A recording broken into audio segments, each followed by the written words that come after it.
Hi, I'm Riley, And I'm Katie, and welcome to Ideal Podcast, where we talk about the ideal and not so ideal moments going from girlhood to womanhood. Hi guys.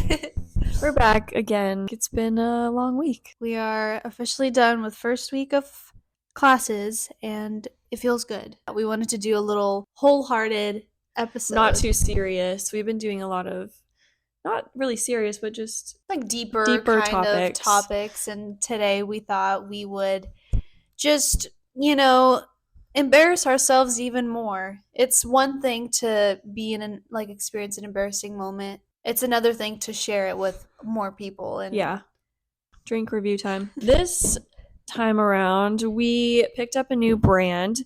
How do you pronounce this? De La Cal? It's clearly it's a Mexican drink. It says fermented taste of Mexico. I'm excited about this. It includes 5 grams of added sugar. I got the pineapple spice flavor. Well, let's give it a try. Yeah. You first or me? Yeah, I'm kind of nervous. I smell the pineapple. Oh, wow. If I could describe this flavor, it would be the combination of a Christmas tree and a pineapple. A Christmas tree? Mm-hmm. Fizziness, 6. Taste. It's very unique. Taste, I would say, I'm going to give it an 8. Here, you try. Tell me it doesn't taste like a Christmas tree and a pineapple. It tastes more like spices, like a chai. Really? Yeah. I feel like it tastes like balsam. Okay. My flavor is hibiscus citrus. It matches your headband. Like, literally, it's the exact same color. That's kind of crazy. I actually really like this. The flavor is very subtle. Fizziness. I'm going to do a 6. There's not a lot of bubbles. Mm-hmm. Flavor is a good 8 as well. Give it a try. Oh, I like that. It's not too sweet. This is something that I would drink on a daily basis. But anyways, so we thought that we would talk about embarrassing stories, just things that don't put a smile on your face at first. It's funny to look back on these moments, but let's get into it, shall we? Yeah, and I think that just kind of to make things deeper, we all need to learn to take life less seriously and normalize embarrassing moments. Mm-hmm. I feel like they happen so often, and it's just a common and normal part of life that we just need to normalize them and accept the fact that we will embarrass ourselves, no matter how hard we try not to. So grab some popcorn, grab yourself a sparkling drink, and just laugh with us, because we will be laughing too. I guess I could start. One of the first embarrassing stories it's still kind of fresh because it happened 2 months ago or a month ago. Last semester, I had to work closely with 5 other people on a group project. I talked about it a lot in previous podcast episodes. And so we had a group chat and we would text on it a lot. And I took a quick selfie. I was just on the bed and I did a little sad face. I just made a sad face and I took a selfie. And I think the reason why this happened is because on my phone, I was on the group chat, and on my computer, I was on my message with my boyfriend. I have done the same thing before. Yeah. It's confusing. And so I was going to send him that selfie, but I accidentally sent it to the group chat. And maybe, and I wish I was in the group chat. I wish you were here, because you should have seen me. And if any of them are listening to this, it's even worse. I'm even embarrassed right now. You texted me while I was in class, and you sent me the selfie, and you were like, I just sent this to my class group chat. I'm getting so hot. It was wrong to wear something like this because I'm sweating. But I quickly unsent it. But I do know that some people saw it, and you just move on. It could have been worse. Yeah. Should I go? You go. This one is probably one of my favorites. Not favorites as in it was less embarrassing, but favorites as in We laugh about it to this day. I went on vacation with my boyfriend and his family. They are Maltese, and he part of his growing up experience was in Malta. So I got to spend 2 weeks with all of them there. And it was so incredibly hot, probably the most heat I've ever experienced in my life. And the house that we were staying in was their old house, and it didn't have AC. So just the whole time it was very, very hot. I also got very car sick most of the time I was there because the driving is very intense and like stop and go and fast, and I get motion sick very easily anyways. And I was fine the whole trip. I endured boat sickness, car sickness, the whole nine. And then the very last day before we left, we had gone out the night before to a club, and obviously we had some drinks. I would have been fine the next day. I only really throw up if I like excessively drink, which I never do. And so the next day I just felt really sick. I was so hot and I hadn't really eaten anything. Long story short, so we leave to go meet some of their friends for breakfast. We drive maybe 10 minutes, and throughout the car ride, I'm like, okay, I'm not feeling too good. And so I'm also sitting shotgun. And after that 10 minutes, I was like, Riley, you have to pull it together. You're not throwing up in this car because there's nothing to throw up in. And so we go to this little place where there's a river. I don't know why we were there. We were taking a little detour. So as soon as I open the car door, I'm like throwing up on the ground. And everyone's like, oh, are you okay? And I'm like, yeah, I'm fine. That was the first moment. It gets worse. We go eat breakfast, and because I had no appetite, I had a strawberry smoothie. And then we leave, we get back in the car, and within 5 minutes, we couldn't stop. We were in full traffic going like, I don't know, 40 miles an hour. And so I said, I gotta roll down the window. I rolled down the window. Just like yourself manually. And I'm throwing up out of the window, and there's just bright pink throw up flying. And my boyfriend is sitting in the seat right behind me, so he gets the side mirror view of me just blah, all over the place. And it continues for a few minutes, and eventually his dad like gets to stop, and it was just horrific. Like we had to clean it off the side of the car. I felt really bad. And so now to this day, like we joke about it and it's really funny, but then it was horrifying because I'm on family vacation with, my boyfriend's family, and I'm still like getting to know them, and it was quite an experience. Well, it sounds like they still love you, so his dad, I'm sure you didn't scare them away. His dad joked about it the other day while I was home, and it was hilarious, but then it was really mortifying, actually. I'm glad that you could look back on it now and just... Yeah. Sorry, guys. That was like a really long story. Of a big build up there. In one of my classes, our professor made us, because it was like we're doing introductions, and he made us share something memorable about us. Mm-hmm.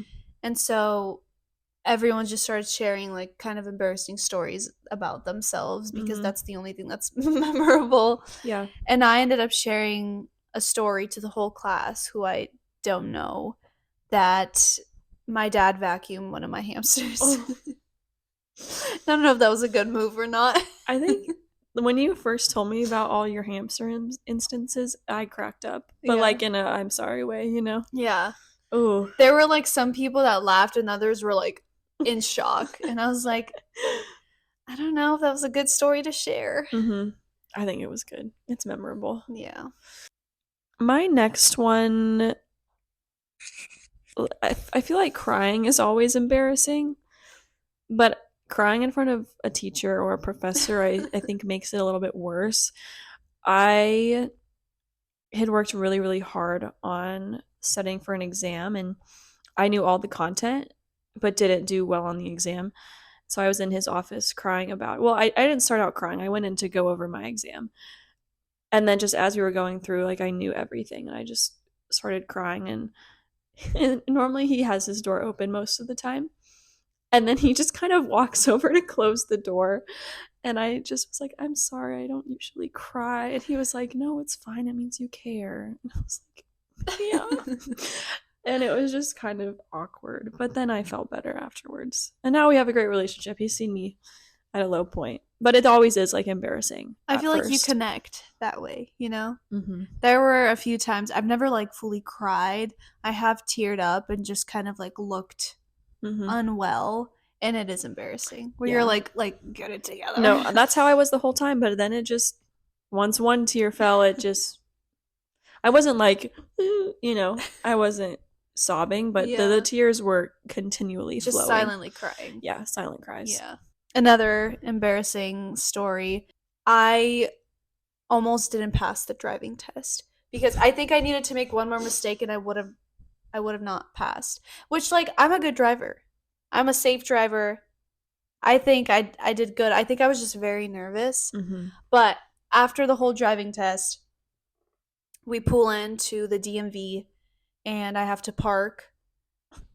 And I don't know what it was. Like, I've parked before, but I think, have you noticed that, like, there's a certain side that you're better at parking? Like, if you're turning to the right, I feel like I park better than if I turn to the left. Mm-hmm. And so I had to turn to the left. And I had to repark 3 times. And she's just sitting there silently while I'm like, is it okay if I retry? And she's like, yeah, sure.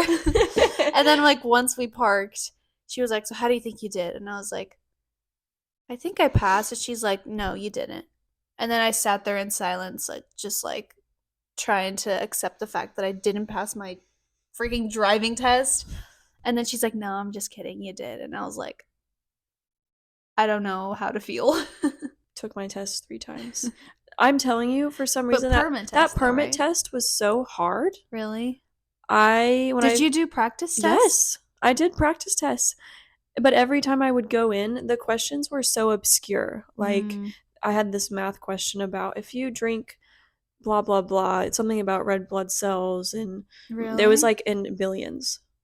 I just got unlucky, I feel like. Yeah. So failing it twice, I was embarrassing. My dad was not happy with me. He was like, until you pass, no phone. Yeah, that was fun. This just popped into my head, actually. I had a childhood crush who lived not like super close to me, but kind of in the same town. And I had a crush on this boy for the longest time. And I think he had just moved somewhere closer to me. It was like a temporary home because they were working on their house. And I was with one of my friends, and her dad was driving because we didn't have our licenses at that point. And I see him outside of his house jump roping. How old are you? Probably 13. Yeah, so like a cringe age. So I go on Instagram and I go DM him. And I said, did I just see you jump roping outside your house? And he was like, yeah, that was me. We kind of had a very short-lived conversation. That was that. Did not work for me. Well, it makes me think, do you have any like date embarrassing stories? Silently nods. I've been in 2/3. I don't really. I mean, my first relationship was kind of serious, but like not majorly. But in between my 2 serious relationships, I dated just a tiny bit, and I went on a date with this guy from work. Is this to the movies? Mm-hmm. Yeah, okay, I know what you're talking about. I went to the movies twice with this guy from work. The first one was fine. We saw a movie and it was cute. Nothing like, I wasn't interested in like getting into anything. I just was like, trying to meet people and get a feel for what it's like to go out with someone again. The second time was the weird one, and the last time I would want to see him, and it was the last time I saw him, I think, actually. So we went to the movies and we were seeing Top Gun, the new Top Gun. And it was fine. Like, it wasn't awkward. It just felt like, us coworkers were going to go, go watch a movie. But then throughout the movie, it got kind of weird. Like, halfway, he started making moves that I wasn't interested in. And then I can't remember the specific scene in Top Gun, but it was very intense. Like, I was really interested in the movie. But he's like he's giving me the kiss face and just staring at me. He's all like and I feel it, I see it, and I'm like, watch the movie, just keep watching the movie, and it's not gonna happen. Eventually, like, he doesn't do anything else because he gets the vibe. Yeah. Um, As he should. But when I got home, like when I got in the car, actually, I just kind of just laughed because it was Top Gun. It was not the same. Mm-hmm. Wish him well though. Like he was a nice kid. So we have like a shuttle. This is just more general, but we have a shuttle system on campus. I feel like most campuses do. I feel like I've just had so many embarrassing moments in a shuttle. One being like when you're standing and the shuttle driver is just zooming and you're like holding on for your life. That one shuttle driver where we would have to sit in the back because we'd come from Drescher. Mm-hmm. And he'd go so fast we would fly out of our seats. Yeah. But there's this other time you and I were late for class. And so the shuttle drove past us. So we're like, okay, we're going to be late for class. Let's go get in the car and drive down. As we're driving down, the shuttle drives past us. So we're like, okay, that means that it's going to start driving back down. So we park our car really quickly just on the side of the road. And then the shuttle starts to drive past us. So I almost like go on the side of the road and start waving to it. I mean, we kind of did. Yeah, he stops in the middle of the road, lets us in, and it was either the first day of class or it was the first day of finals. Finals, I think it was. So we finals. were like, we have to go. We have no choice. Like, we will embarrass ourselves to get on this shuttle. Yeah. But I do also remember first day of class last semester. It was pouring. We're cold. The shuttle drives right past us. I was late to class, and it was embarrassing. Oh, actually, I do know exactly what you're talking about because I was also late to class, and was it the first day? Yeah. And I walked into my class, and my professor was like, "What's your favorite band?" As I'm walking in because I was late. And I kind of just stood there soaking wet. The whole class was looking at me, and I was like, well, don't know what's going on. I think I said Lainey. Yeah. And she said she didn't know who that was. Shocker. Yeah. Like, okay. I should have sent something more generic. Yeah. Taylor Swift. She's not a band. We discussed this earlier. I won't say that. When you go over to someone's house for the first time and they have a dog or dogs, and their dogs immediately come up to you and they're either like jumping on you or smelling you, and they just kind of like stick by you the whole time and are trying to, yeah, be in your business, and it's kind of like you don't know what to do. That's happened to me before in this moment. This is the story I told you earlier. I was at someone's house who I like didn't know really well, and I just felt kind of uncomfortable. Yeah, it's not awkward when you know the person really well, but if it's someone you don't really know, it's weird. Yeah. Because then they're like down, and it's like, you're like all shy, and you're like, it's fine. I'm okay.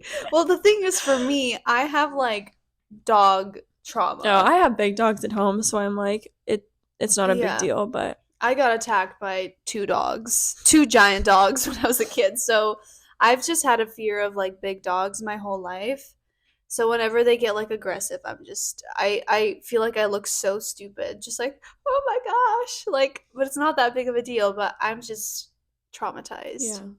Yeah. You know what else has happened to me before?